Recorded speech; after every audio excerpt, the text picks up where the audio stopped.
Hello and welcome to the final Pacific Perspectives episode of the regular season. I guess not really because we're going to be talking about the playoffs entirely. I am Nux Memes. That is Kyler Mimamoto. Do you want to say hi? Why is your camera shaking with like every single word you say? Uh, my desk is. Hang on, wait. The Okay, now it should stop. It was my chair was hitting my desk. Anyway, Yeah, it's much better now. before we go into the playoff talk, I must discuss big news for Vancouver hockey. No, it's not the Canucks. They didn't do anything. They fucking lost their last game against Vegas, and As always. Brock made me want to cry. The Vancouver, the city of Vancouver, will be getting a professional women's hockey league team. Give it up. Give it up.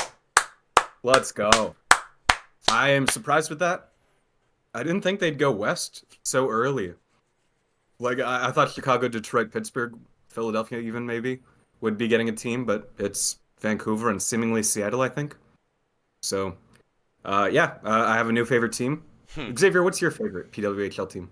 I really like the Toronto Scepters. I mean, that's just a really creative jersey, honestly. I go by the jersey. I Oh, wanted yeah. to go to the PWHL game in Rogers Place, but unfortunately it sold out literally instantly. Um, Hopefully we get a PWHL. I figure they're probably going to go to Calgary and Edmonton at the same time if they've gone to Vancouver, probably within the next 5 years, I'd imagine. So that's exciting, but yeah, it's nice. Yeah. I think Colorado has also had some big demand for one. I think they're the game in Ball Arena. Is it still called Ball Arena? If it's the Man, PWHL, they can't call it the Ball Arena. I miss Please the clap. Pepsi Center. Anyway, the game in Colorado I think was like very successful. It was one of the biggest ones for their road trip, and I know a lot of people in Colorado want to see it, so I'd assume that happens too sometime soon. But yeah, Vancouver is getting a team. It's exciting, and yeah, I mean they're going to be my favorite team. Maybe I'll try to make it out for the franchise opener. That would be pretty cool. They're Imagine sick. in like 80 years, I can wait. I'm not gonna be alive in 80 years. In like 60 years, I can say to my grandchildren, yeah, I was at the first game ever for this Vancouver hockey True. team that is hopefully still going to be going in 60 years. Yeah. Uh, yeah, so shout out Vancouver, shout out PWHL.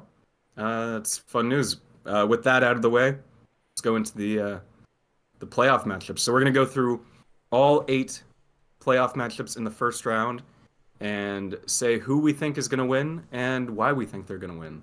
What one are we starting with? What one are we starting? I think we said we wanted to start with the Atlantic, right? Something in the East, yeah. All right, yeah, we'll start with the Atlantic. I guess we'll start off with the Battle of Florida. Tampa Okay. versus Florida. This one, I mean, it'll be an interesting one. My gut is telling me it's going to be very close. It's going to be very Yeah. close.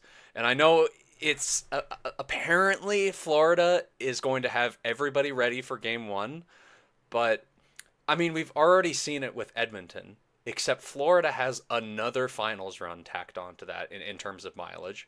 Um, I just don't think that they're going to hold up. I feel like Kachuk, very specifically Kachuk, but also their entire lineup. Maybe not Marchand because he hasn't had the long playoff runs, unfortunately for him. Um, and he could be a real game changer, series changer in this series. But I don't think they're going to have the health to win it. I do think they're a better team than Tampa, and I am picking Tampa to go quite far if you've seen my bracket. So I'm gonna pick Tampa in seven. Um, but it's not. These teams are so good; it could really go either way. And I mean, it could end up being six close games and end up finishing in six. But man, it's gonna be great. It's two of the top five teams in the league right now. I think. Just kind of silly that it's a first round matchup, but the Panthers have kind of slacked in the regular season. You kind of see that with most cup finalists after they win, or even if just after they just go there for, like I said, the health. But yeah, we'll see how they hold up. I don't really know about the whole Marchand hasn't had long runs. I Recently, I mean, mean, recently. okay, I guess like past 5 years. Yeah. Yeah, He was there in 2019 though. It's not that long ago. I meant like past 3 years. Is more what tacks onto your body.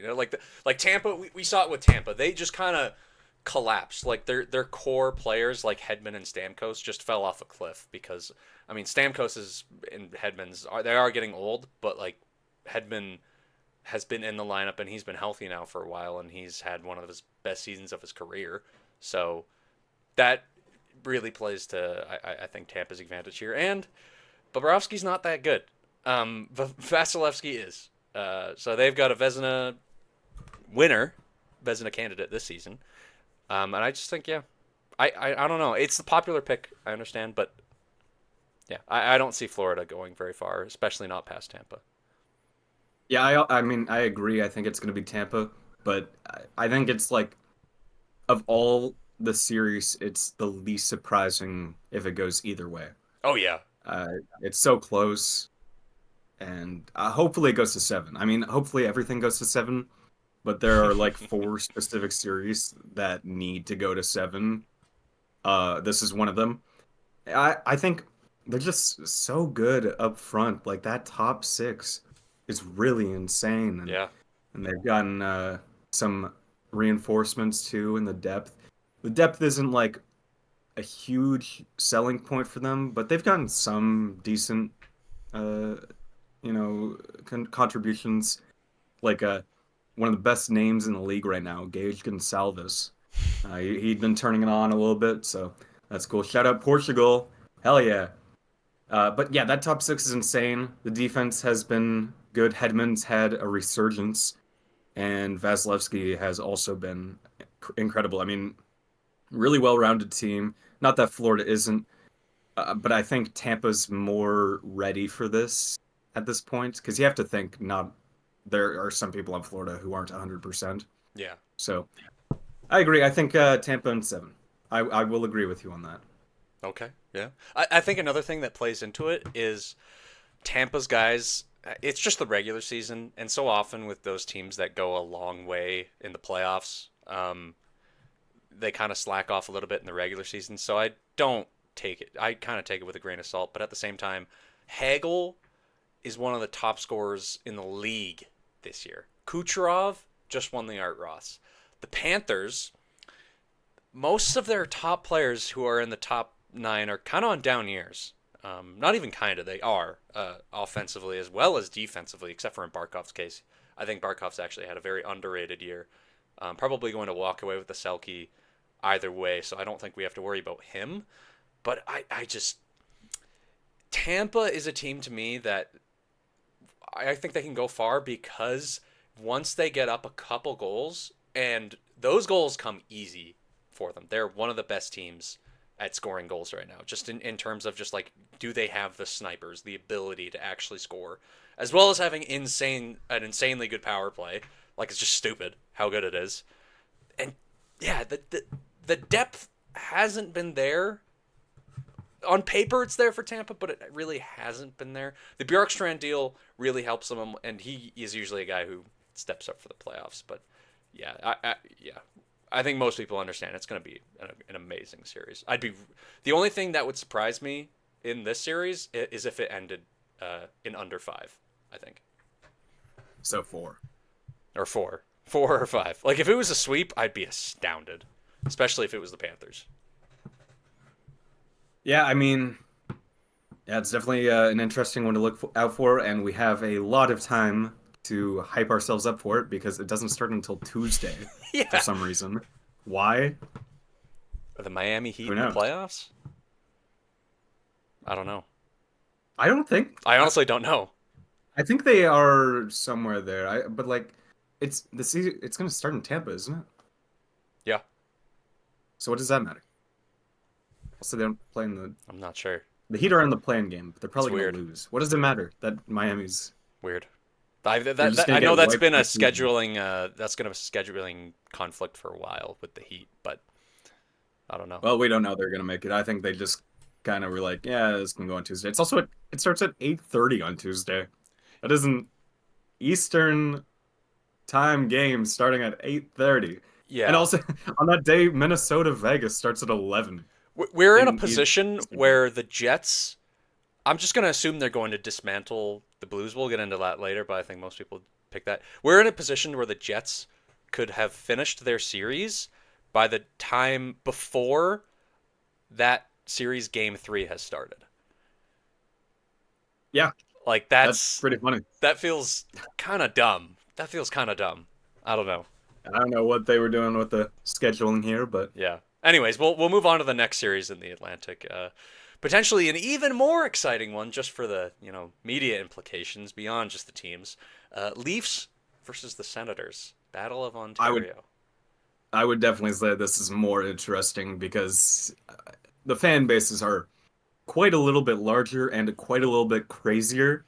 Oh yeah. So there's going to be some hatred, and I mean you have to remember that the hatred between these two teams obviously has lasted for a while, but it last year, I mean, it was insane, especially with the Ridley Gregg stuff, Morgan Riley cross-checking him in the face. These teams do Ooh. not like each other, and it's not even just because of the geological positioning of them. They do not like each other.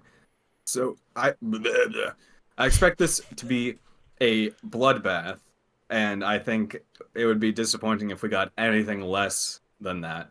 Yeah. I think this is going to be a very good series. I think Toronto's a great team in the regular season, but you really can never confidently have Nope. them winning a playoff series. They have a great team.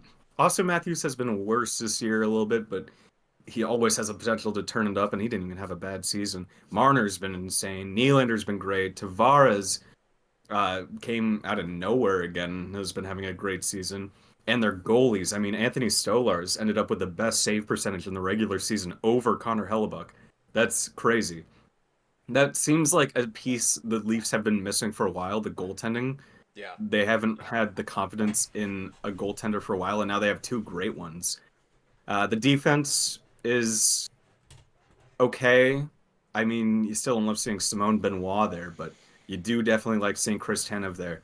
They're kind of missing a true number one. Morgan Riley can be a number one, but isn't like the greatest number one in the league.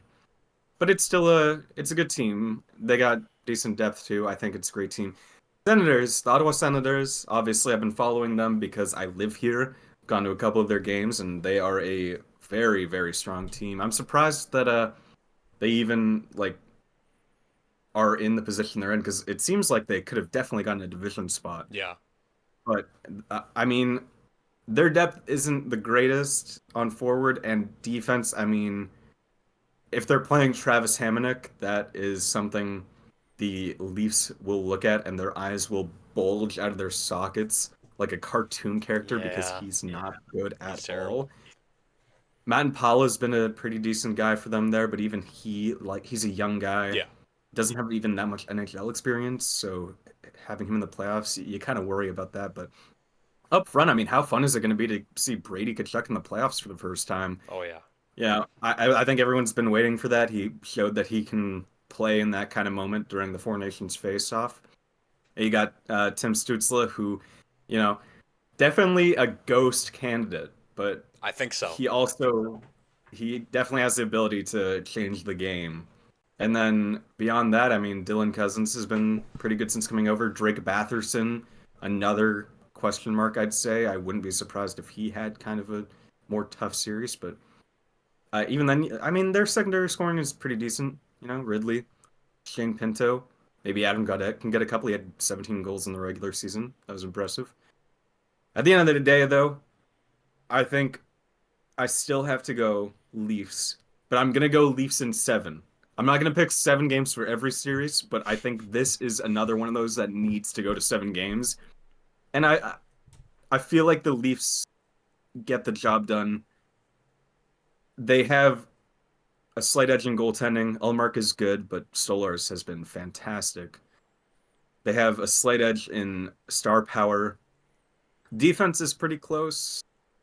I think Toronto as a whole outweighs the Sens. I'm gonna fight you on that last one. I'm gonna fight you on that last one. I think.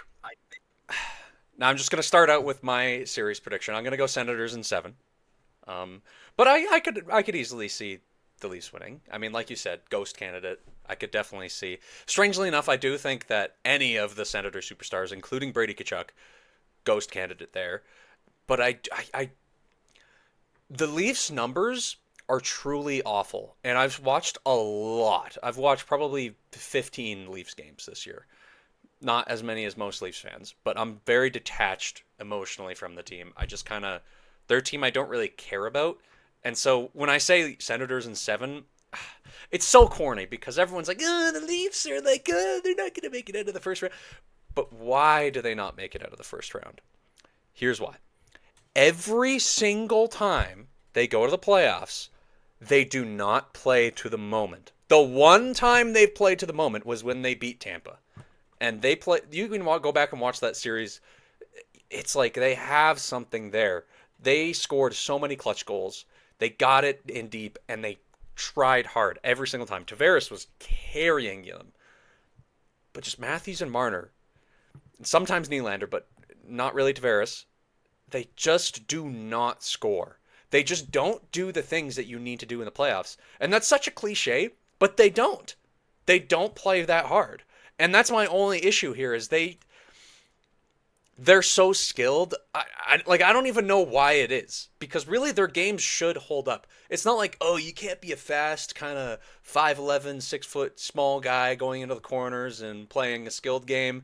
Like, that's McDavid. Like, that's literally McDavid, and he does fine. Mitch Marner his game, there's no reason for his game not to hold up in the playoffs besides effort level and just it's more of a pattern. Like, once it starts happening, it's kind of easy for it to keep happening.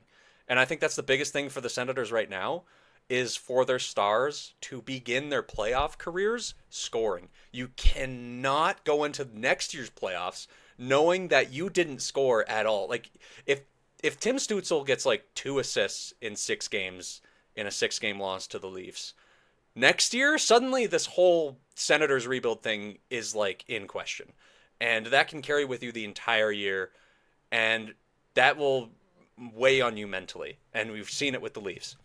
I think the key to the Senators winning this series is outscore Matthews and Marner, which they can. They can.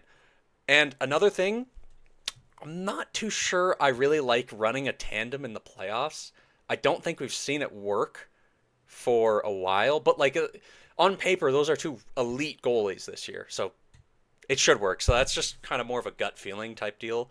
But the biggest thing for me, besides the superstars, and I do think the forward lines are basically all even. But like you said, Travis Hamonic, terrible on the blue line, terrible. He's kind of their Duncan Keith, their weak link in what's otherwise a very strong blue line.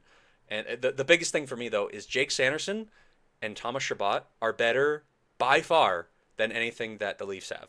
By far, they're better than Morgan Rielly, who, and I think that's the Leafs' main issue, is they do not have a top guy on the blue line. Like, I don't think they have any truly top pairing guys. They have what would be maybe number 1 defenseman on other teams, but on all the other playoff teams, just looking at them all right now, even Lane Hudson, I think the Leafs have the worst number 1 defenseman just among all the playoff teams. Maybe not the Blues, actually. Yeah, I was I'll going to say. amend that. The Blues are terrible on the blue line. Like, I don't think Cam Fowler is better than Morgan Rielly. I just think Thomas Chabot and Jake Sanderson are super underrated this year. They're elite both sides of the puck. And they figured out the defensive game.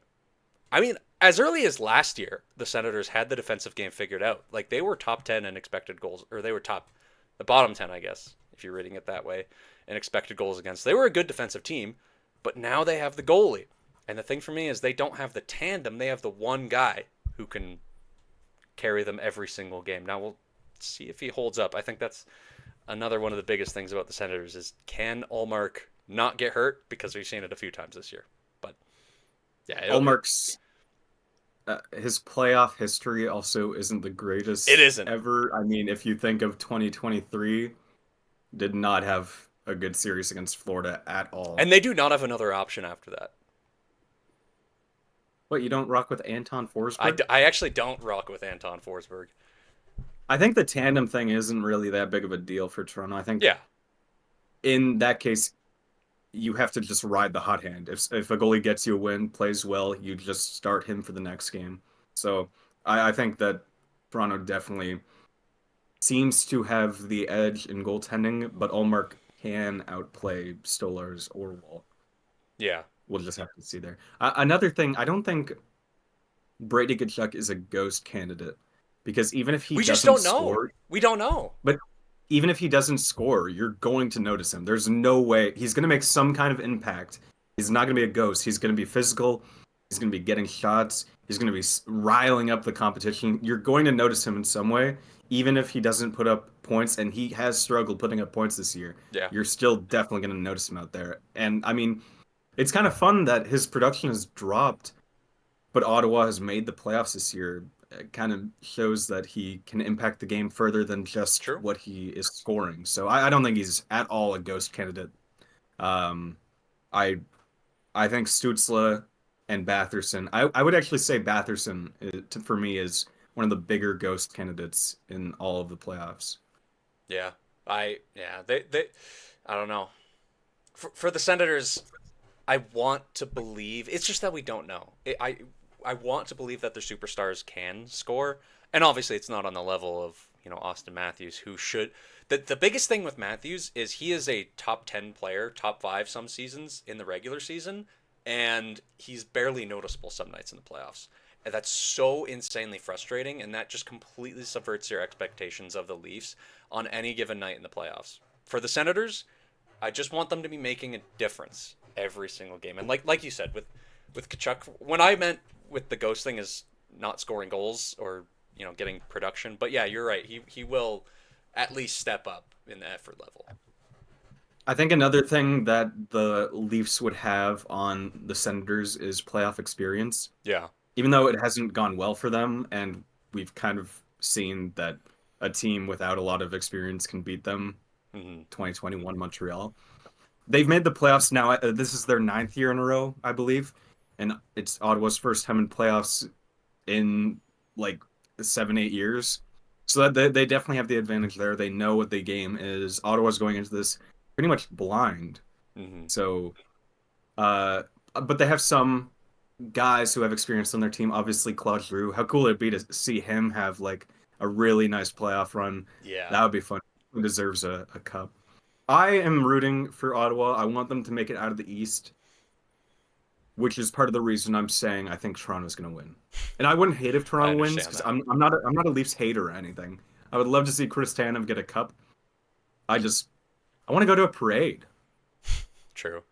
Yeah, like with my thing and Leafs hate, it's just so overrated, so overused.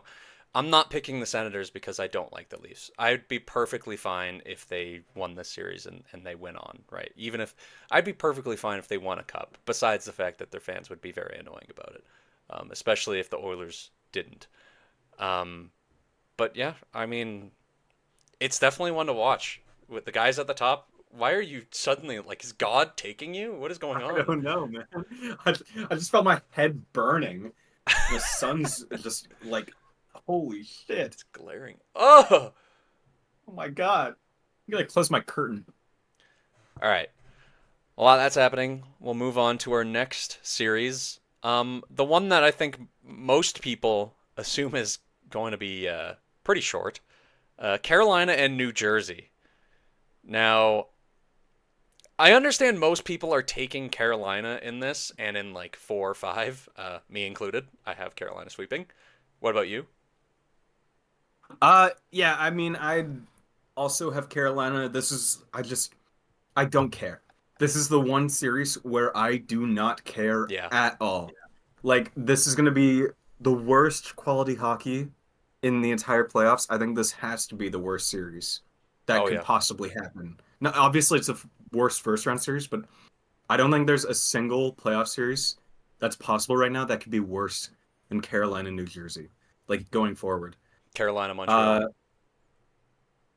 No, that would be fun just because Montreal's in it. True. Oh no, Carolina Capitals. Pardon? Carolina Capitals might be worse. No, because those are two good teams going up against each other. This one, they're kind of boring. Carolina's boring and New Jersey's broken. Yeah. And look at what happened the last time Carolina and New Jersey faced off in the playoffs. I think it was 2023. 2022, 2023. Yeah. It was another 5-game series. Carolina won. They own them every There game was too. one close game. It was. I have a tweet. It's one of my most popular tweets ever, which is the scoreboard of every game. In every game, one of the teams is ahead by like 6. It was awful. The whole joke was, I think Carolina and New Jersey sat down and agreed to play the worst series of all time. And I think that might top that this time. Like, New Jersey would be fun to watch if they had their players, but they don't. Carolina's never fun to watch, ever. Maybe they'd be more fun to watch if Rantanen had stayed, but he didn't. They don't have Natchez. I mean, I like Stankoven and all, but there is no selling point in this series to me at all. I think Carolina takes it. I agree with you. I think 6 games though. I think New Jersey can squeak out a couple. I mean, they're not a bad team still, even without having They uh kind Hughes. of They finished below Calgary, which is quite funny. they kind of are that bad though, is the thing. I Because think. if you think about their record, I think they're below 500 since the Hughes injury. Because they were like a top 5 team. They were rolling, and then their defense kind of fell apart. Markstrom got injured. Allen was okay, but when Markstrom came back, he sucked. And just overall, the effort level kind of dropped. And I don't know. I really don't know what happened. It feels like every year before, especially this year, we feel like New Jersey's going to take a step, and then something happens. This year it was, I mean, major injuries to all of their top guys. Now, my only thing with this is on paper, Carolina is so much better than New Jersey that seriously I'd consider resting some of their top 6 forwards in like the sweeping game. It's seriously that easy. It's gonna be even worse than the perennial Carolina Islanders series. That thank God we do not have to watch this year. But Yeah. so many people, I have not seen one person pick New Jersey. And so for that reason, I can absolutely see them coming out on top. For no reason. They should not win. It would be funny. I mean, I don't know. I just don't care. If they're healthy, they have a very good defense, but They're I don't not. think they're Yeah. not. So, um, yeah, it sucks for them too because they were good. If Calgary wins tonight, they will finish 5 points ahead of New Jersey as the 9 seed Oh, in the West, and New Jersey is the 3 seed in the Metro. that And everybody's like, "Oh, but the West has all these easy games, the free wins against Chicago and San Jose and Nashville and Seattle. And those are 4 of the 5 bottom teams in the league." But you look at the top of the league, 4 of the top 6 teams are in the West yeah. too, including number 1, the Jets, number 3, the Golden Knights, and then you also have Dallas and LA. Hmm. So it kind of balances. Calgary got screwed by virtue of being in the West, and I vote we move them to the Metro and get a Calgary Carolina series. I vote we move them to the Metro and we get back the Islanders. I think that's a fair trade. Fair trade. Um, I don't know if I want to face Bo Horvat all those times a year. He Oh kind of man, likes playing us. there's always something. I Well, don't want to deal with Islanders fans more than I already have to twice a year. we'll take the So I'm happy Flyers. with the current arrangement. Pardon? We'll take the Flyers. Yeah, I'll take the Flyers. I'm Yeah, okay with that. Flyers is a fair trade. Although they kind of play us well too. They've Nah, won 3 of 4 games against us. no, But and they're that's kind okay. of coming up. Their fans aren't that annoying right now because the team's ass. Yeah, we've already spent too long in this series. It's already boring me. Yeah, I don't Let's care. get out of here. I do not Let's get care. out of here. Capitals and Montreal. That is gonna be fun. It's gonna be a fun series. I Caps don't in think 4. it's gonna be the Capitals, I think. But I mean, you really can't rule out Montreal considering what happened in 2021. And Washington hasn't been too good to end the regular season. Montreal hasn't either, but they're getting Demidov now, or well, they've already gotten Demidov. They could pull something out of the hat. I don't think it's a sweep. I think Washington wins, but I definitely think Montreal is going to make it interesting, and I wouldn't be that surprised if Montreal can squeak it out. If they can do that, Yeah, there's a very conceivable pathway for them to get to the Cup Finals because they can definitely, if they don't can beat count them out. Washington, they can take Carolina or New Jersey, and if they get past that, I mean they'd probably get stomped by like Florida or Tampa, but Yeah, they could take Toronto or Ottawa, I think. I mean they've Anyway, already shown they can beat Carolina, right? I'm getting ahead of my. Yeah, they can beat Carolina when Carolina rests 7 of their fucking players. That's a I'm good getting ahead point. of myself. I do think Washington wins this. I think. Oh, damn, so one of the series has. Do I have anything else that could end in? I do. Okay, I'm gonna give this one 6 games. I'm gonna give Montreal 2 wins. I think the energy. 6. Wow. I think the energy of the Bell Center can propel them a little bit. I think they can at least get one of the game 1, 2, or 5 on the road. I think they have to get at least one of the 2 in Montreal. Listen, I love Montreal. They're going to be good, but I don't know. In all of the games I've watched this season, Montreal just has so many guys that I mentioned it in the group chat. They get the puck and they have no idea what to do. Montreal, the only people who know what to do with the puck is Cole Caulfield, Lane Hudson, most of the time. I've seen him make a lot of mistakes, and I'm kind of worried for him. Slavkovsky sometimes. Nick Suzuki, maybe? Maybe mention Nick Suzuki Suzuki in there? also, yeah, I'd kind of say, just I don't know what Kinda. it is with the team structure.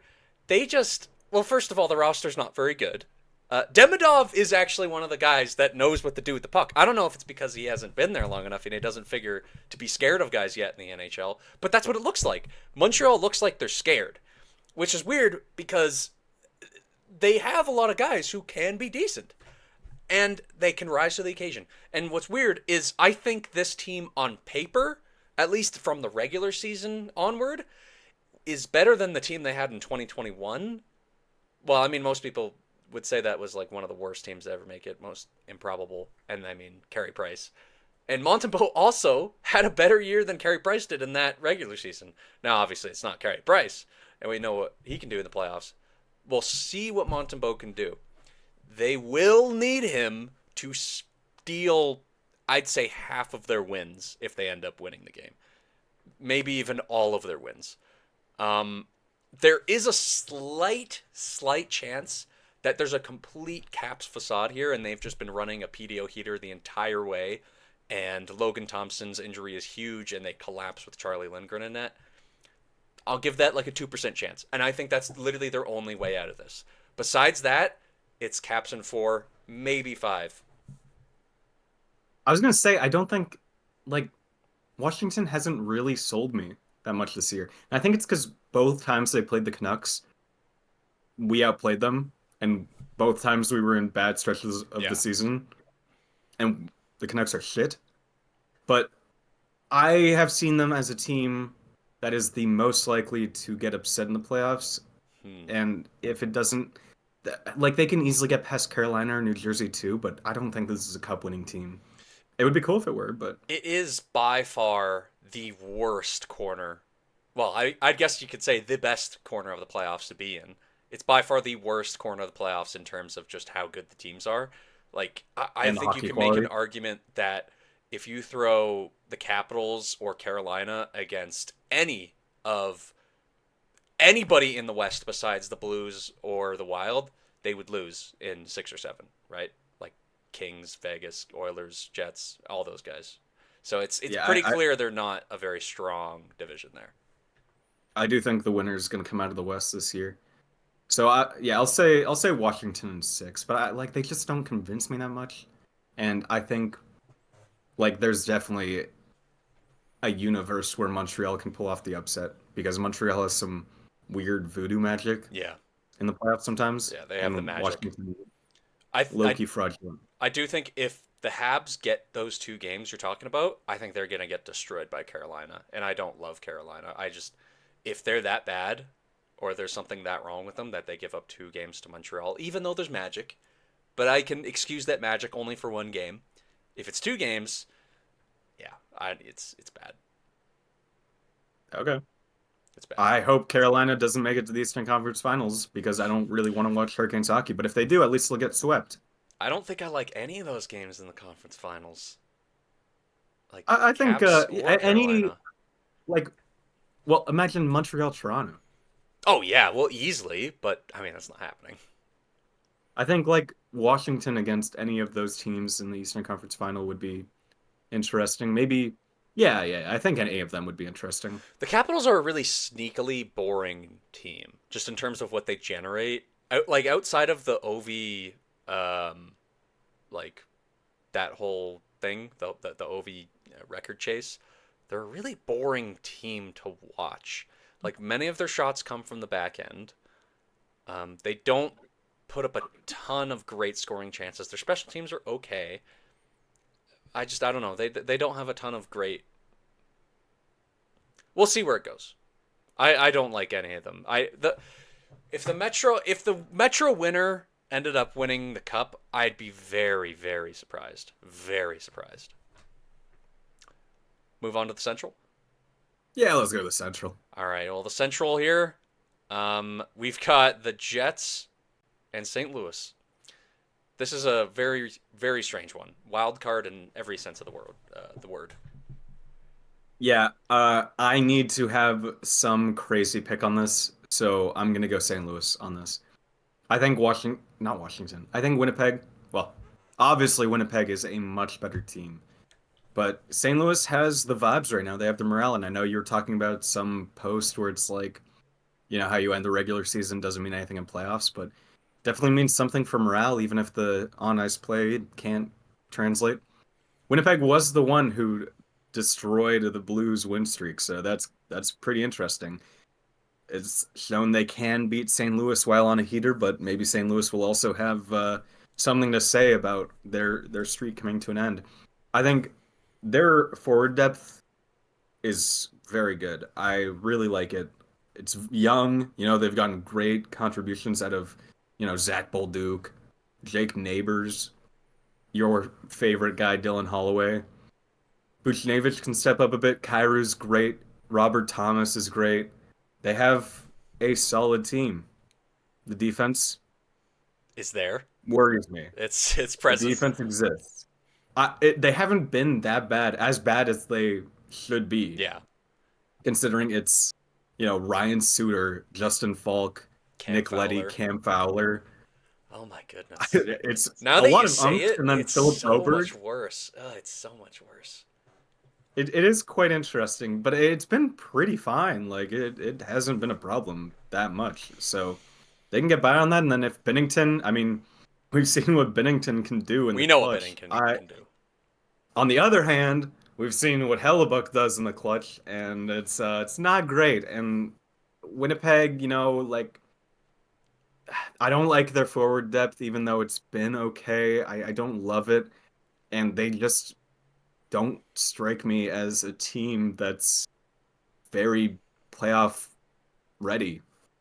I don't know why. There's just something about it. They don't speak to me, They're not speaking to me right now. I can absolutely see that. Yeah. I But they have Luke Shen, and I like him, and I think he's a dog for the playoffs. He's the exact kind of guy you wanted: physicality, shot blocking, stabilizing the defense core. So I think, like, obviously Winnipeg's the favorites here, but I need to have one major upset in my bracket because one of them has to happen. One major upset has to happen at some point.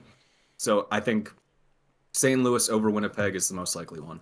I'll mean, do it in we'll say 7. I'll do 7 on that.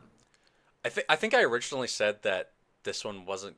I think I used this as the example for that the Jets series could be over by the time Game 3 has even started for the Panthers and Lightning, and I'm going to amend that. I think it's also going to be close, but I'm going to take the Jets in 7.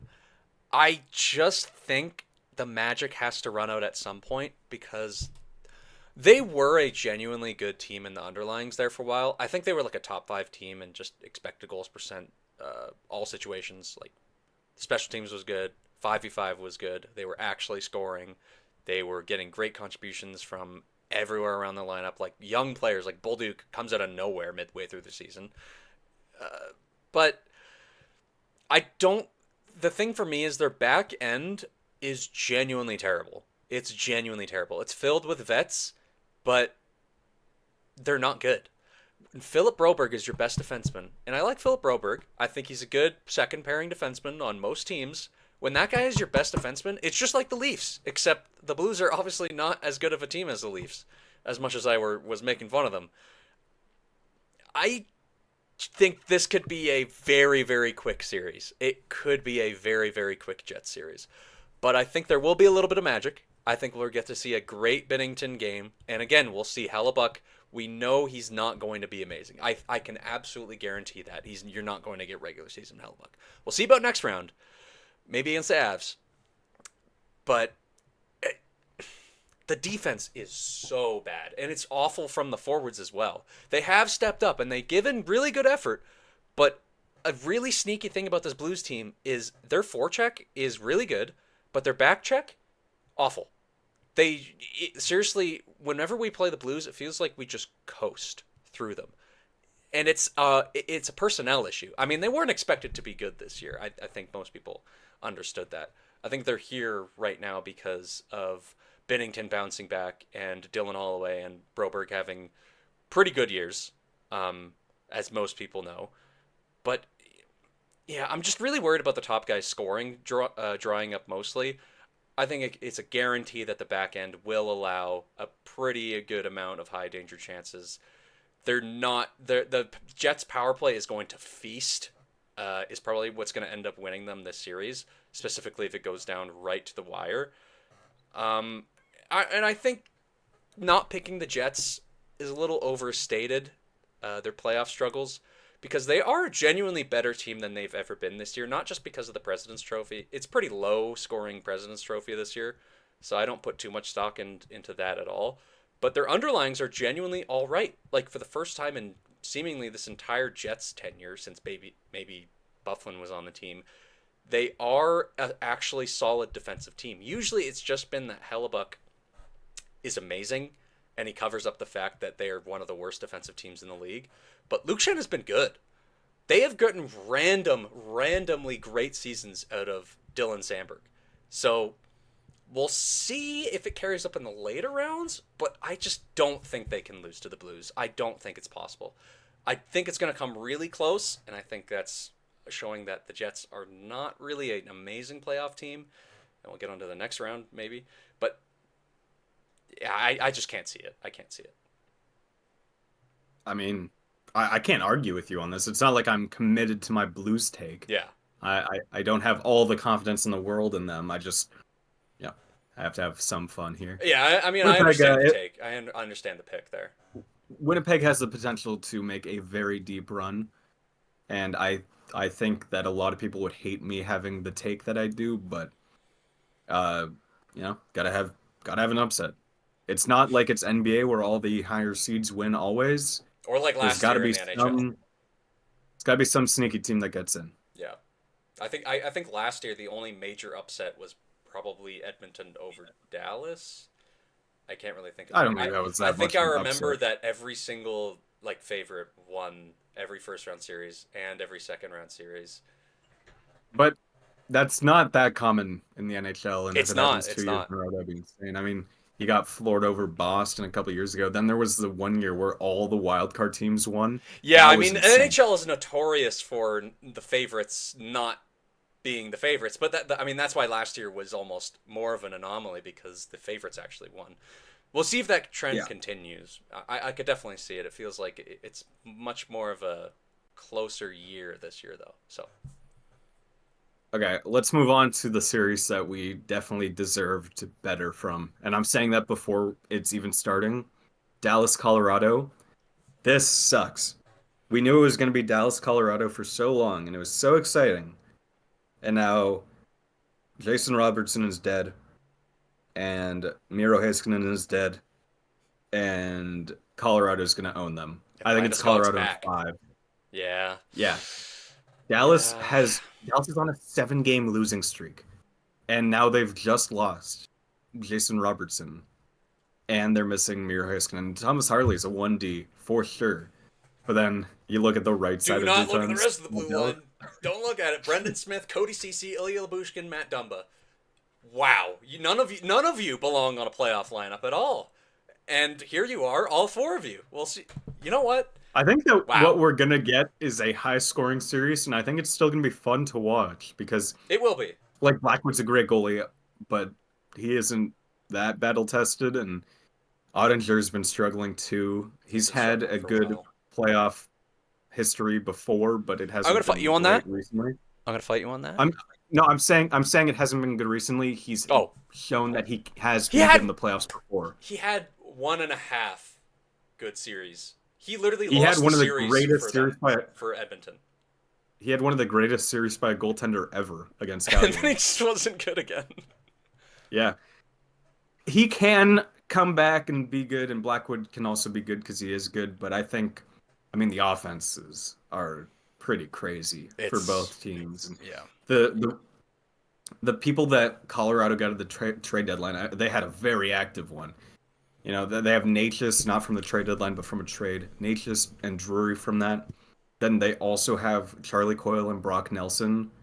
That is that's some pretty good firepower to back up Nathan McKinnon. It has And then it has the potential to Kale be McCarr too. cinema.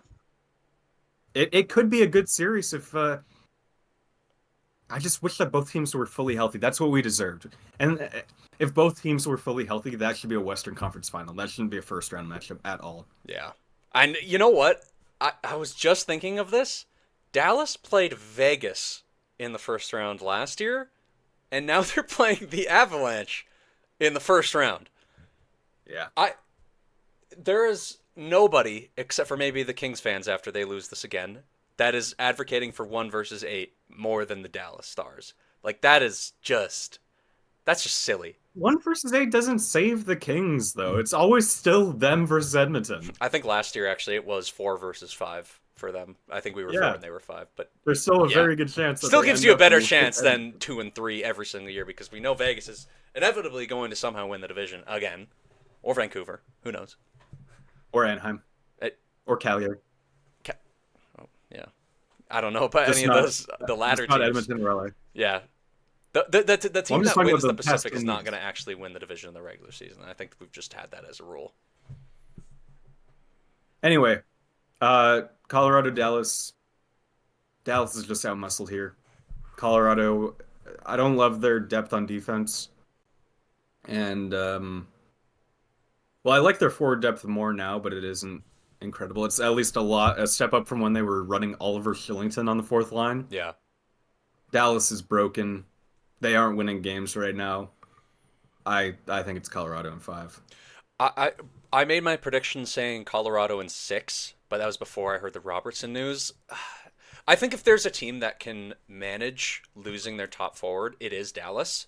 So I'm going to keep that at Avs in 6. But yeah, I just think it's been a while since we've seen McKinnon and Makar go demon mode. I think it's going to happen. And I think Dallas is going to be the victims here. I don't believe in Ottinger. Their back end, everyone knows sucks. Even though the Avs, like you said, have a sneakily pretty bad back end towards the bottom of it, besides from Taves Makar. But I mean, their entire top 9 is still really good from the Stars. Like Rantanen is there, and he should be better than Jason Robertson. And right now, he's obviously not their top forward, at least from what we've seen, but it could happen. I want to see I don't know exactly. I'm not even going to say I'm for sure definite on Avs in 6. Could be Stars in like 4 for all I know. Like seriously, it's that wild of a series. I still think the Stars are a very good team, especially because their weaknesses are very akin to what the Avs' weaknesses are, just in terms of depth on the blue line. But yeah, I think at the end the superstars are going to make the difference here, and McKinnon's just going to completely destroy them. Simply put, At least Essa Lindell's also good. he can be good sometimes. Most of the time, Yeah, I'd he's say. good. He's Yeah, a very good defensive defenseman, I'd say. yeah. He'd probably be the Avs number 3, right? So Yeah, and well, he currently has to be the Stars number 2, but number 1 in normally some he's number. defensive situations at least. But Harley's and he Harley has can to hold play his with own. Ilya Lyubushkin. Oh man, I would. How did this happen? I mean, Ty Emberson was available for free, and that's just one pick off the top of my head. No team needed Marcus Pettersson more than them and the Canucks. Canucks outbid them. Surely really there's didn't need something a better lefty you could have done on left. defense, especially at the deadline. You could have done something better. They needed a right defenseman. They really should have tried harder to re-sign Chris Tanev. because he would do wonders for Oh them right man, now. yeah, what a huge difference that would make if he was there right now. Because I feel like even Yeah. with Heiskanen out, that would still give them a decent chance. That would kind of defeat their depth issues there. I mean, Lindell Tanev would be the best defensive pair, you know what I mean. Defensive pair in the league, in the league. Defensive wise defensive pair in the league. Yeah, So they could deploy that if it were like late in the game. You're not getting a puck past Esa Lindell and Chris Tanev and Jake Ottinger. So unless your name is Connor McDavid. Actually, unless your name is Who? Philip Broberg, because he scored a goal on that pair in Game 5. But I think that's all we have to talk about for that series, right? yeah, I'm happy to move on to probably one of the more boring ones. I'm going to fight you on this again because I think people are really underestimating Minnesota. Really I underestimating don't think it's Minnesota. gonna. No, I don't. I'm not saying it's gonna be an easy series. I just don't care. I think I care about. I think this is the one I care about the second least. Okay, you're actually Uh, kind of right there because I don't have a stake in either of these teams. it's just Vegas, Minnesota. Like I can't even. Normally, I would be cheering heavy against Vegas, and I will be cheering heavy against Vegas if they make it further than this. Even if it's Edmonton, Vegas, I will cheer for Edmonton heavy over Vegas. But Yakov Trenin broke Derek Ooh. Forbert's face for no reason, Yeah. and now I just want to see I want to see Yakov Trenin suffer. I don't want to see Yakov Trenin win anymore. So realistically, whatever happens in the series, I'm just gonna be like, oh, at least this team lost, I'll cheer for and the then hope that they Wild lose. because I love Kaprizov and Eriksson Ek. They just have so much stanky boy aura. But I'm also cheering for them so that the Oilers can have home ice advantage in one series at least True. for for once. Yeah, I'm Because it probably seems to never also. happen. I'm probably also, if I had to pick, I would cheer for Minnesota. Uh, but getting to actual prediction, Minnesota's, a lot of people have talked about it. They're underrated. They were great when they had Kaprizov, and then when he went out, they kind of fell off a little bit. But now that he's back, they're going to be strong. I still think it's Vegas. Vegas is very, very strong. Yeah, I'm also gonna go Vegas. I'm gonna say Vegas in 7. I don't know how many games do you think? Um, 6. Yeah, it would be really Minnesota if it was Vegas in 6 because they always seem to lose. They always seem to put up just enough of a fight to make it like tied 2-2 That, after 4, and then that is lose. another thing. If you look at their playoff history in the past decade, it's like 8 lost in first rounds. It's really funny. I'm actually gonna get it up right now. Hang on. But the thing Y- is, and I understand there was that one year I think 2016 where they were like 5th in the league. I'm probably wrong there. I was only watching intermittently at that time, so I don't really know. But I think this is probably one of the best teams when healthy that they've ever had, and superstar scoring matters so much in the playoffs. I can't say it enough. It matters so much, and I do think Vegas, they haven't shown to be prone to their superstars not scoring, but I think it could happen. I think it could happen. It kind of happened last year actually, but I think this year they're a good defensive structured team, but their blue line is not very strong. For a team with Petrangelo and Shea Theodore is really good. He may be the best playoff defenseman in the Pacific. Like, we'll see. But I really don't like Over an Jacob unhealthy. Moverare. That's the funniest name you could have brought up there. But Thank you. I don't. The rest of the blue line just doesn't wow me. Not only are their numbers not good, they don't really move that well. I do like a Nick Hague, but he hasn't really shown too much in terms of puck moving ability. Caden Korczak, I don't know if he's really going to be in the top 6.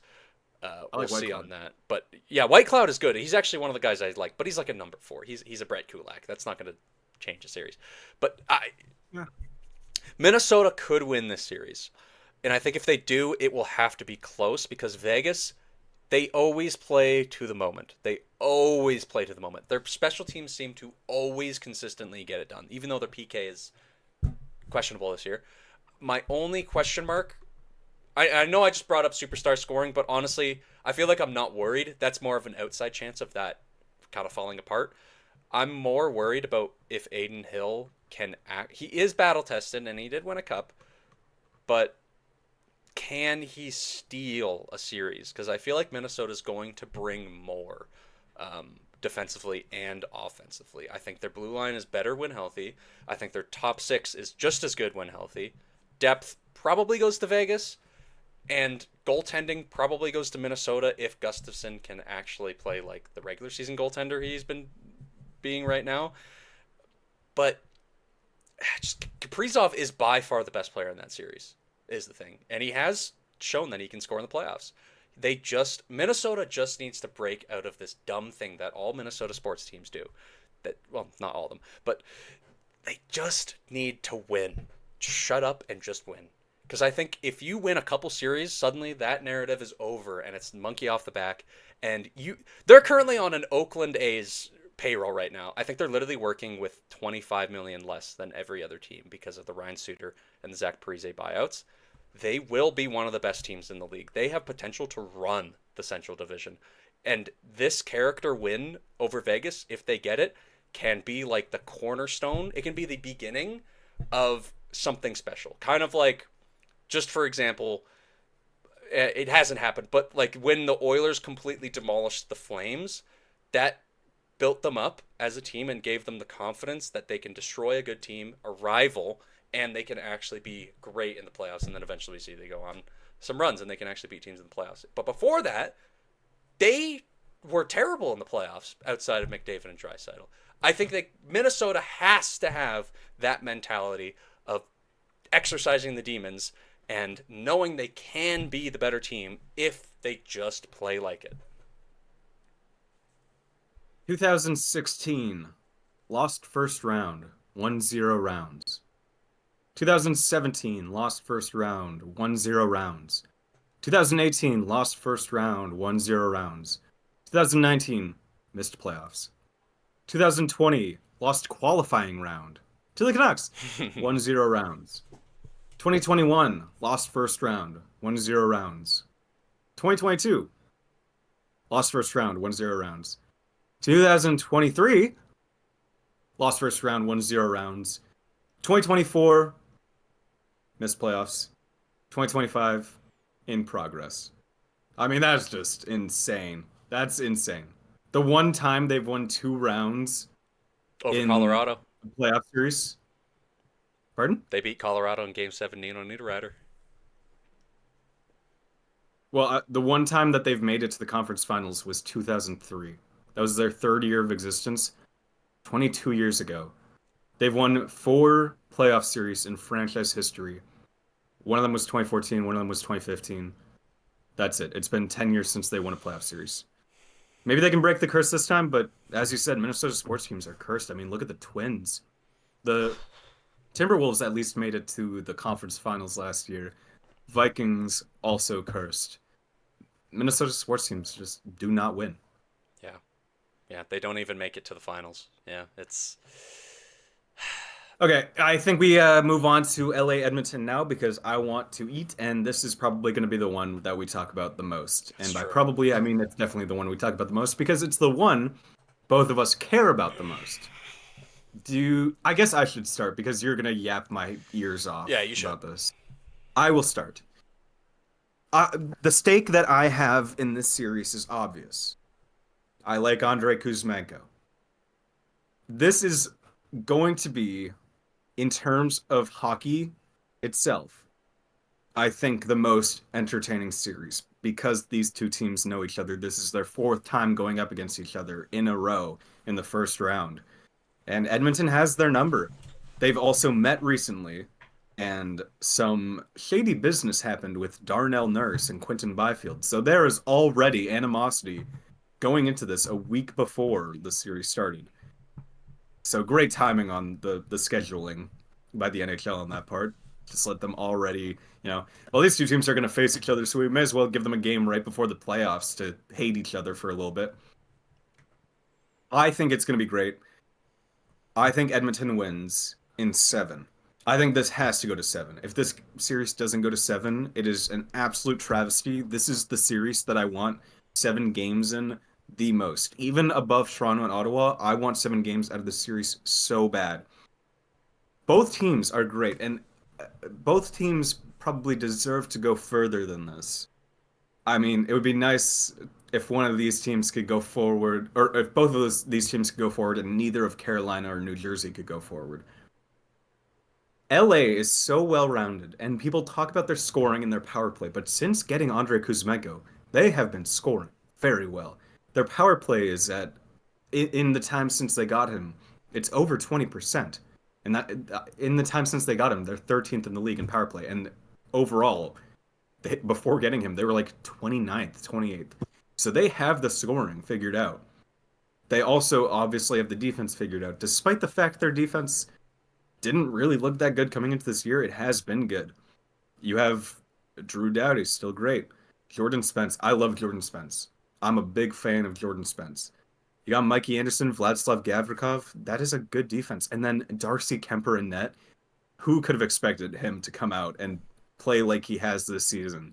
He's especially been good as of late, which is great going into playoffs. The big thing that LA has going for them in this series, besides all of their forward group, great top six, great defense, great goalies, their home record and the fact that they have home ice advantage. It is actually ridiculous. I want to get up their exact home record so that I can get it completely right. At home this season, they were 31-5-4.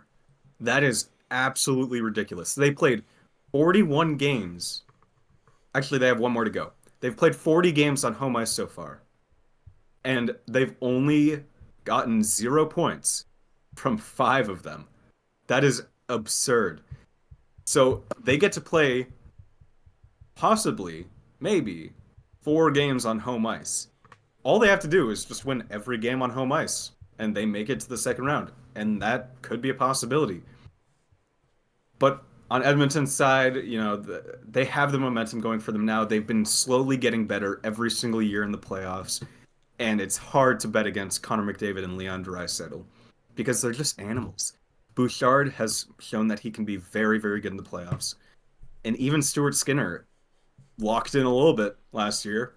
He decided to lock in against Vancouver, of course, because fuck us, I guess. But the depth for Edmonton kind of concerns me. I don't think it's that great. On defense, I like it. But if Ekholm is going to be... Okay, he's gone, but I think he can still hear me. If Ekholm is healthy, I think that their defense can be better than LA's with Wallman too. I think it's going to be Edmonton in 7. I hope to God I'm wrong. I want to see Andrei Kuzmenko score the Game 7 quadruple overtime winner. And I don't even hate Edmonton right now. I do not hate Edmonton this season at all. I hated them last season. I was preying on their downfall all throughout the playoffs. And when they lost Game 7, I was elated. I was so happy. I was full of joy. I thought that would carry more into this year, but because of how pathetic the Canucks were this season, it didn't. They never really bothered me besides the one point where McDavid cross-checked Garland in the face and their fans were all annoying. I don't hate Edmonton. If Edmonton gets past LA, I will very likely cheer for them over either Minnesota or Vegas. And I might even cheer for them to make it to the Cup Finals. I could cheer for them over... I think I'd cheer for Dallas over them, but I think I'd cheer for them over Colorado or Winnipeg or St. Louis. Though it would be funny if Holloway destroyed them. Anyway, I'm not saying I hope LA wins because I hate Edmonton, because I don't. I'm saying I hope LA wins because I like Andrei Kuzmenko. You're free to yap now. You were pretty good at that. You were pretty good at that. Yeah. Besides your pick, I honestly don't even remember what your series prediction was. What was it? Oilers in 7. Okay, yeah. Your reasoning was pretty good and pretty smart. As a general message to anyone out there listening, questioning the Oilers, I think LA can win I think LA can win, and it would have to be in 6 or 7. But the only reason they can win is because either Skinner just literally explodes and is even worse than what we've seen. People will remember Skinner was bad. Skinner was bad. Skinner, he did have a shutout, but LA didn't really give them anything in, I think that was game 3. No, it was game 4. But Skinner gave them game 2 in a game where Holloway scored twice. Brett Kulak scored. You're getting those kinds of contributions and you can't win. Yeah, you'd have to get a game like that 4 times over for LA to... But the biggest thing for me is we saw it in the very first edition of this series. And even in the second one, actually, when the Oilers won in 6. It is not possible for McDavid and Draisaitl to go quietly. Especially against the Kings, it's just not possible. It's impossible for them to not play to the moment and to not be completely clutch. They suffer from the complete opposite of Leafs-itis. When they shouldn't win, they score out of nowhere. And if you just look back, I will say, 2 of those series, Game 7, or the one that Oilers won in 7 and Oilers won in 6, those series were actually really close. Specifically, the games were very close. But in the end, every single time, McDavid and Draisaitl came out on top. They consistently, I think they're running a 48% power play against them.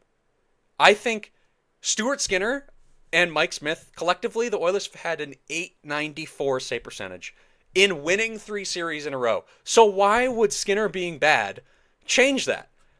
He was just as bad last year and the year before that. Maybe not the year before that. But let's break down for a moment. As an experienced Oilers fan, how did they lose that Game 7 series? They completely showed that they were an actual retool rebuilding team in Game 2 and Game 3. Like I think collectively those games ended 13-3. I think we won one of those games 6-1. And we won the next one 8-3, something like that. And then the Oilers kind of let off the gas pedal, and because their entire defense was Darnell Nurse and Duncan Keith, I mean, they were giving up 50 shots a game to the Flames. Mike Smith, shout out. You were fire. You were underrated. Keith is really, really good as an Oiler. You really? I think you have brain damage. That Oilers team was actually really bad. They went to the conference finals, but they were pretty bad. If you look at that lineup, it was like Josh Archibald, Zach Kassian at like the later stage of their career. It was not good. It was really not good. They lost that series because they just sucked. And it still went to 7. It still went to 7 mainly because Jonathan Quick had an amazing Game 5, an amazing Game 4. I think that took them there. But we showed just how close it can be. And at the end, despite it going to 7, the Oilers were never going to lose that series. Never. They were never going to lose that series because McDavid and Draisaitl, even if LA had scored or gotten even one legitimate scoring chance in Game 7, wasn't going to happen. Cody Ceci scoring off of a pass from McDavid like that in Game 7, ridiculous. But anyways, moving on from that, next series, Oilers win in 6. Now you'll remember, I was very scared. They were about to be down 3-1 in the series because it was 3-0 in Game 4. LA was up 2-1. I think we could Your darkest moment. We could. It felt. Right now, moment. it makes me nervous. It makes me nervous thinking about that. But you look at how Draisaitl and McDavid were just automatic. They were just automatic. They were automatic in that series. And at the end of the day, once they had come back from that 3-0 series, it was over. The LA did not put up a solid fight. They were kind of gifted. Again, they were gifted Game 6 being close. Literally, I think that's one of the biggest lowlights of that entire season was Skinner's stick breaking by like a hairline fracture and then whiffing on the puck and giving it to Danault, and he ties it with like 8 minutes left, and then Yamamoto scores the series winner 5 minutes later. That series, as close as it felt at times, towards the end, it was never close. All those games were all Oilers. They were all Oilers. How did they win last year? They were completely demoralized. Their goalie, once again, couldn't deal with top-end talent. And seriously, two, it, after game two, it just felt like, or after game three, sorry, in LA, it felt like it was going to be a complete walk. If you look at how the Oilers scored those goals, and I will use this as a point, it's not going to be as easy as that series, because if you look at how the Oilers scored those goals, especially in LA, they were like right on top of the net. Hyman just bangs it in. McDavid just taps it in, not challenged at all. Keep in mind, this is the same blue line that they currently have with very similar systems. However, I just think they were demoralized in that series, and that's kind of more of the outlier. So I think, again, it will be a 6 or 7 game series, but I also don't think that in the end it will be close. I think in the final deciding game, it will be all Oilers, and it'll just come easy for McDavid and Draisaitl. They will score at will, power play or 5-on-5, and I don't think goaltending or defense has ever been a factor, so I don't think it ever will be for this series, because it doesn't matter. No matter how bad the defense is, and you cannot argue that this current Oilers blue line, which is decent, even without Ekholm, it's decent, is worse than what we had in 2022. Or even 2023, when Nurse was horrible. And you had a Cody Ceci, and you had David Desharnais. I think it's a completely different world. It's two teams, not at different stages, but in different mindsets. The Kings are going to be happy to go back to their little golf courses in California, and the Oilers are going to play hockey like it's the only thing they have to look forward to. I don't know if that's true for them, but I'm going to take Oilers in 6. You're really, you're speaking so bold. You better hope that Edmonton wins this, not only because you're an Oilers fan, but I already have a screenshot saved for if the Kings win. There's many. It's gonna be primed yet. Well, here's the thing. I have the excuses lined up, because the only way that the Kings can win this series, are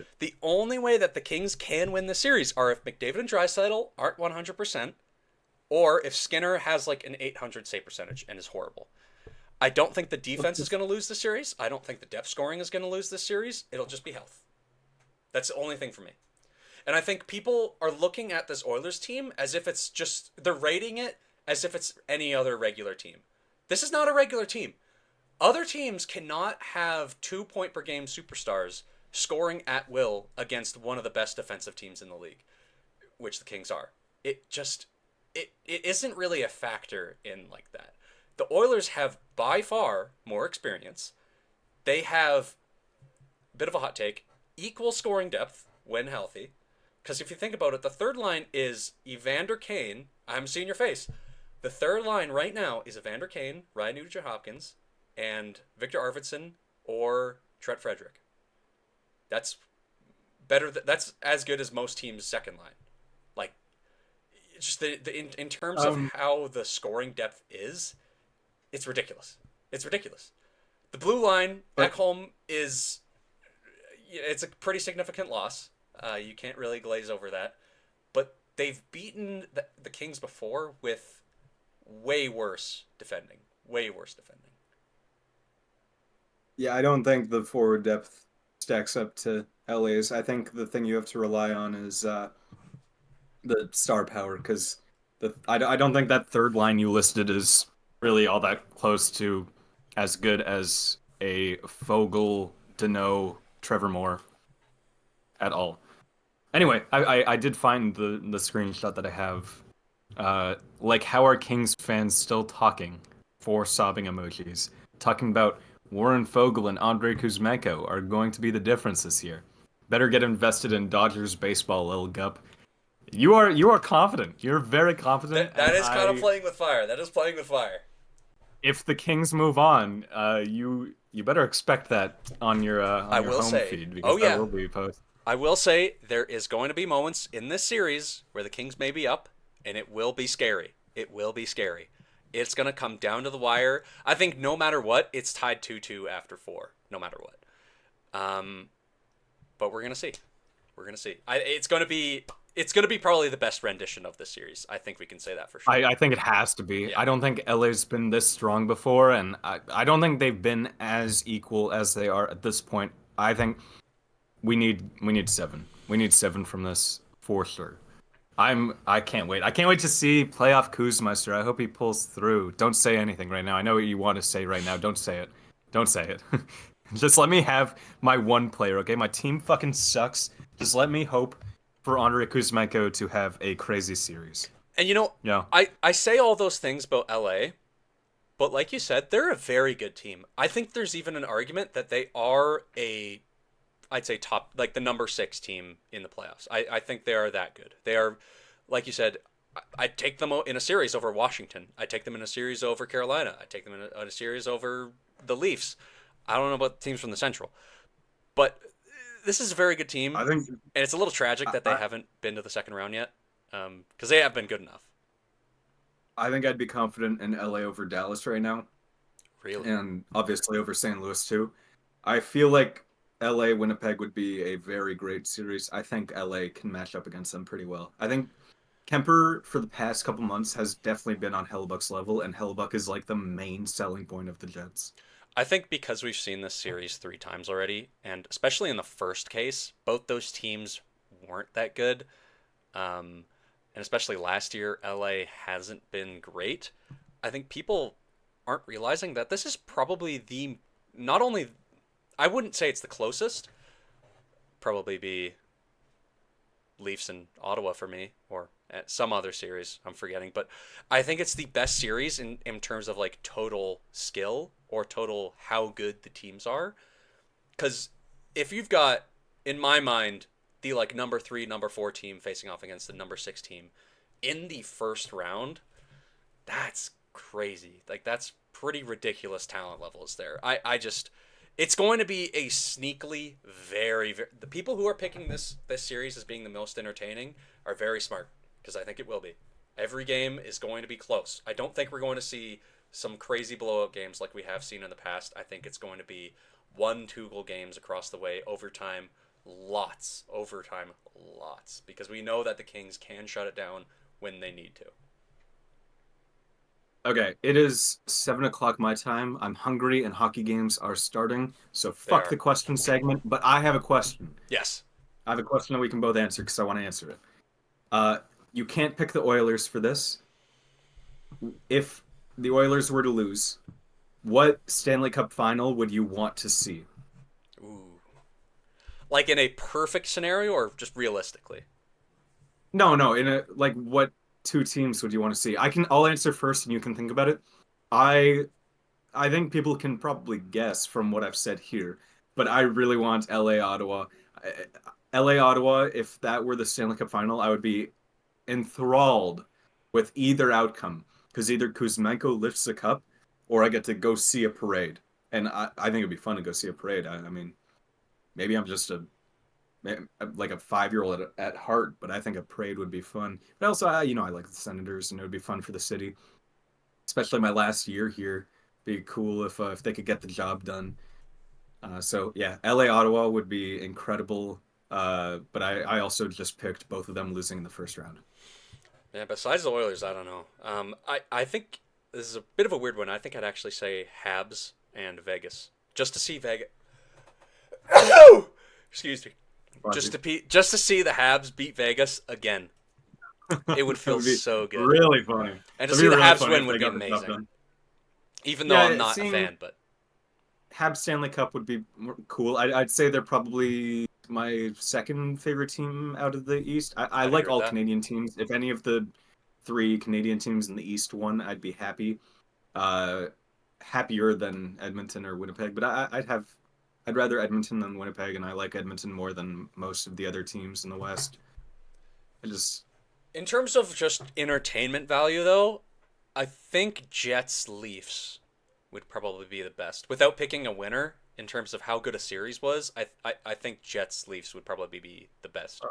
I'd say probably Edmonton Leafs. If I couldn't pick Edmonton. Okay, yeah, right. You can't pick it, but I can. You know what? In terms of entertainment value, Edmonton, Toronto's number 1. If I had to pick, the dream Oilers like path to the cup, it would be Oilers sweep the Kings. Shut up, the Kings fans. Oilers sweep Vegas, because again, just like shut up.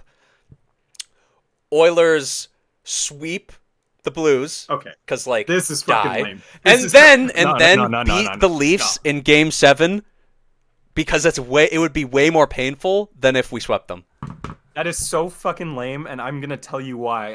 I like the Celtics, and I had watched them for a while. I became a fan in 2015, and they had struggled through the playoffs before, so it was all building up. 2023, I think for me in basketball was your 2024, where they started bad, brought it all together, became very good towards the end of the season, made a run to the finals, and then lost.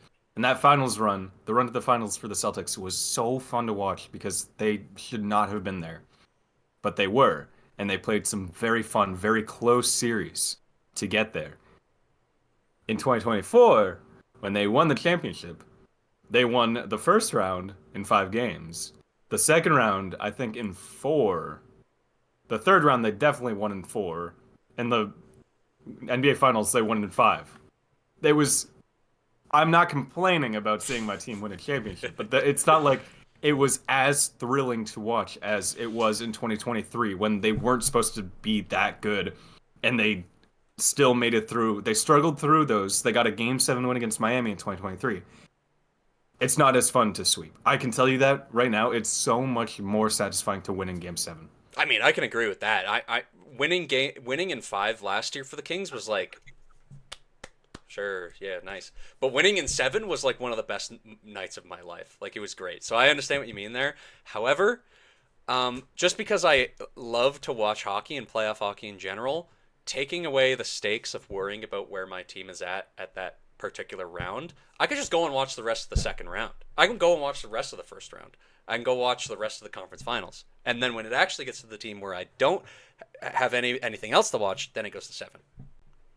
I don't know. I think it's more fun to commit to your favorite team. As someone who doesn't get to watch my favorite team in playoffs that often, it's a lot more fun to have them in and watch their games than have to care about obviously. what else is happening. Obviously. But I mean, end of the day, I'm saying it would be a lot better for it to not be sweeps. Watching just full-on domination in the playoffs is not as fun as watching your team fight it out to the death. True. You know, and like that series against Miami in 2023 was insane. That being said, I would love a 16-0 playoff run. Just to shut everyone up. That's so ass. That would be only so one though. ass. Only one though. If it happened again, I'd be like, all right, can we lose some games here, guys? Oh, okay, yeah, no, you're not getting greedy or anything. Just one 16-0 run, yeah. just one, ass. Just one. Yeah, we're so spoiled. Yeah, no, I won't ask for anything more if you can just let my team sweep every single fucking team. That would never happen in the NHL. I'm not asking for much. Just one 16-0. A 16-0 run would never happen in the NHL. I think it could happen in the NBA, but not in the NHL.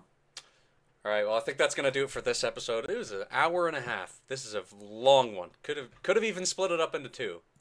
Didn't get you definitely have to make segments for this one. You have to make segments for this one. Oh, yeah, for sure. We got to make a lot of segments for every single series. But, yeah, I guess we'll see you guys all. Oh, yeah, actually, I have to mention, now that it's the playoffs, we're only going to be making an episode after each round is over. And from then on, episodes are just going to get more and more sparse. So enjoy this one coming out the week after the last one. This isn't the end of Pacific Perspectives. This isn't the end. It's just the end of season 1. We're still going to be back for next season. Yep. It's just becoming less frequent for now because Xavier's a bitch who's making money. Yes, I've got working. I've got a job. But also that there's going to be less news, of course. And I mean, most people are not going to be coming out weekly episodes in the summer. I think we're going to have a draft. We might have a draft lottery stream, so think about that. But we'll have a draft episode. We'll have a free agency episode. Obviously, there's lots to talk about there. But after that, we'll probably be done for the summer, and we'll probably take a couple months. Although we do have a special episode planned. No. Just let it. Don't tell them? No. Okay. No. Okay, you guys don't get to know. You guys don't get to know. All right. But besides that, yeah, we will be gone for the summer. Probably come back when the preseason starts or mid preseason, whenever we have enough to talk about there. And yeah, it's coming down. It feels like just yesterday we started this, but it's been a great time. It's been a great time. I hope you guys have all had a great time as well. I've had a grand time. Have you? Kind of. He didn't seem that into it. But we'll see you all next time. We'll see you all next round. When the first round is over, we'll have a talk. We'll discuss everything. And the next series, of course, we'll have our predictions as well. But until then, we'll see you.